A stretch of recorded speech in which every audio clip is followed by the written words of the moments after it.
सबसे पहले तो आपके चैनल पर जितने दर्शक हमें और आपको देख रहे हैं, उन दर्शकों का सबसे पहले मैं प्रणाम करता हूं। रहा सवाल जो समाज के वोटों का ध्रुवीकरण करने की बात जो आपने कहा,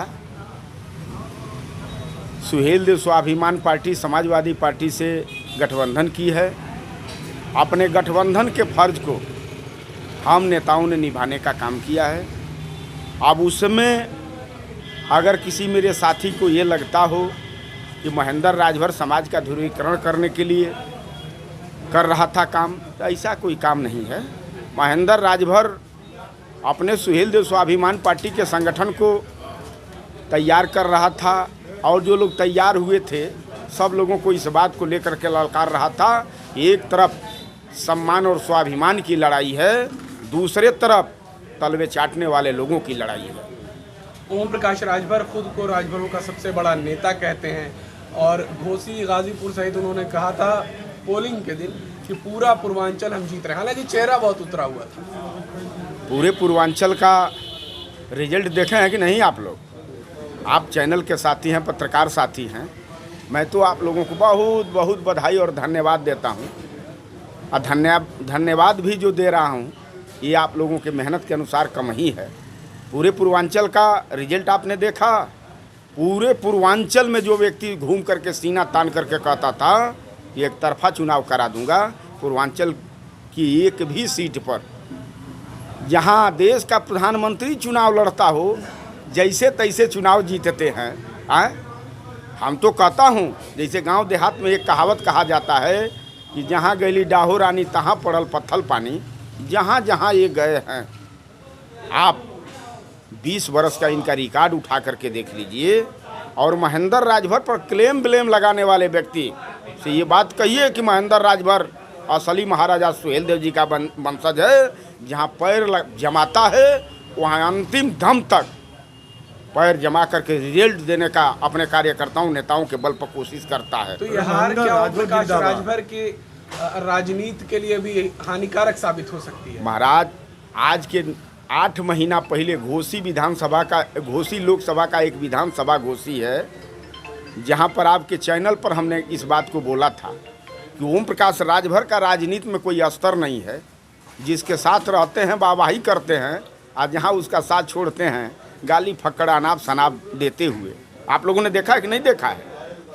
शायद नहीं देखे होंगे, या देखे होंगे तो भूल गए होंगे। हम आपको याद दिलाना चाहता हूं कि आप उनका पिछला वीडियो का रिकॉर्ड उठा करके देखिए।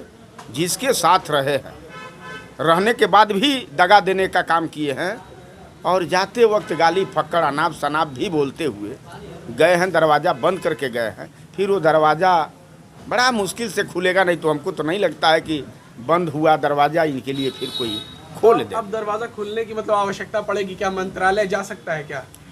अब देखिए, भारतीय जनता पार्टी सरकार में है। वो भारतीय जनता पार्टी का विषय है। जो इन्होंने वादा करके एनडीए गठबंधन में शामिल हुआ था कि नहीं, हम पूर्वांचल में मेरी बड़ी ताकत है, अपने ताकत का एहसास भारतीय जनता पार्टी को मैं कराने का काम करूंगा। ठेका लिए थे, ठेकेदारी लिए थे। पूर्वांचल में 28 लोकसभा की सीट आती है। 28 लोकसभा की सीटों में इन्होंने ठेका लिया था, खासकर पूर्वी उत्तर प्रदेश के लिए, कि हम पूर्वी उत्तर प्रदेश में खरहर से झाड़ करके, झाड़ू से झाड़ करके आपको इतना वोट डलवा दूंगा कि देश में आपकी पूर्ण बहुमत की सरकार बन जाएगी। आज सरकार बनाने वाले 100 बार सोच रहे हैं। 32 पार्टी को मिला करके एनडीए गठबंधन बनाए हैं।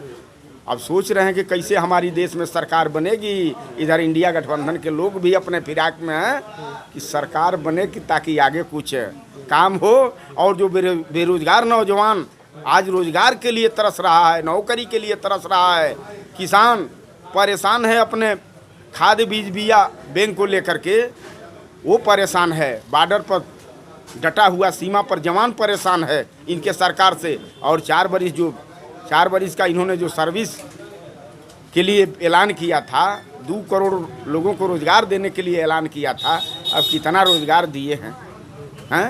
68,000 जो शिक्षक भर्ती धरना प्रदर्शन पर बैठ करके अपना रोजगार मांग रहे थे, उसमें से 6,800 लोगों का परीक्षा हुआ, पास भी हुए, सर्टिफिकेट किसी और को मिल गया। हम तो कहता हूँ जो पिछड़े के नेता बनने वाले लोग आज भारतीय जनता पार्टी में हैं, है हैसियत तो मोदी जी से, अमित शाह उत्तर प्रदेश के मुख्यमंत्री जी से ये पूछें कि 6,800 लोगों का जो इंटरव्यू हुआ है, परीक्षा हुआ है, परीक्षा में पास हुए हैं, उनके साथ क्यों अन्याय हुआ, ये पूछना चाहिए ना। ओम प्रकाश राजभर की इस इतनी बड़ी हार का कारण क्या रहा? महेंद्र राजभर की मेहनत या ओम प्रकाश राजभर का खुद के ऐसे बयान? देखिए, मैं आपको बताऊं, सच सच बताऊं, हम तो कभी झूठ नहीं बोलता हूं।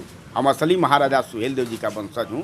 जो 22 में समाजवादी पार्टी से इनका गठबंधन हुआ था, और गठबंधन में जो इनको 17 सीट समाजवादी पार्टी माननीय अखिलेश यादव जी ने जो देने का काम किया था, बाप बेटा तक सीमित रहे लड़कर के, बाकी सीटों पर इन्होंने सौदा करने का काम किया, बेचने का काम किया। शुद्ध रूप से अपने कार्यकर्ताओं को ये मजदूर समझ लिए थे।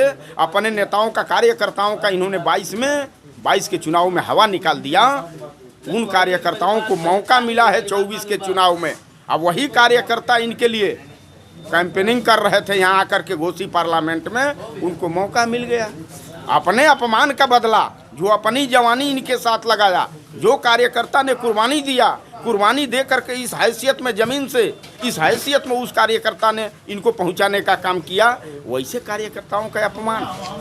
अब ये ओम प्रकाश राजभर अपने कुल्हाड़ी अपने पैर में मारे हैं। और मैं आपको विश्वास दिलाना चाहता हूं, आपके चैनल के माध्यम से आम जनमानस तक यह संदेश भेजना चाहता हूं कि ओम प्रकाश राजभर के पांव तले उनकी ज़मीन खसक चुकी है। वो चाहे कितना हूं करें माई माई, अब मामला गड़बड़ाई। अब क्या होगा ओम प्रकाश राजभर? अब ओम प्रकाश राजभर अपना समझें भाई। लोग कहते थे कि मरने के बाद वहाँ जाकर के भरना होगा। नहीं, सुनिए हमारी बात सुनिए।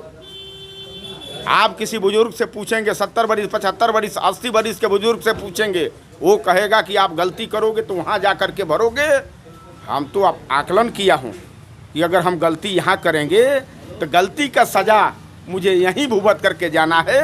अब ओम प्रकाश राजभर का खात्मा तय है मेरे भाई, ये जान लीजिए। एनडीए के भविष्य को कैसे देख रहे हैं? क्या मोदी है तो मुमकिन है कि एनडीए चलता रहे? देखिए, मोदी का जाना भी तय हो गया है। इंडिया गठबंधन के लोग भी अपने पहलू को बैठाने में लोग लगे हुए हैं, और ऊपर वाला ने चाहा। देखिए, भगवान के घर में देर हो सकता है लेकिन अंधेर नहीं। इस धरती पर, सुनिए ना, इस धरती पर एक व्यक्ति था रावण, जो बहुत बड़ा अहंकारी था। उससे बड़ा अहंकारी देश का प्रधानमंत्री मोदी जी, उससे बड़ा कोई होगा रावण का अंत? अरे बिल्कुल, जैसे रावण का देश में धरती पर अंत हुआ है, उसी तरह से इनका भी अंत होना तय है। चैनल पर जितने दर्शक आज देख रहे हैं, सबका मेरे तरफ से सबका प्रणाम हो, नमस्कार हो, धन्यवाद।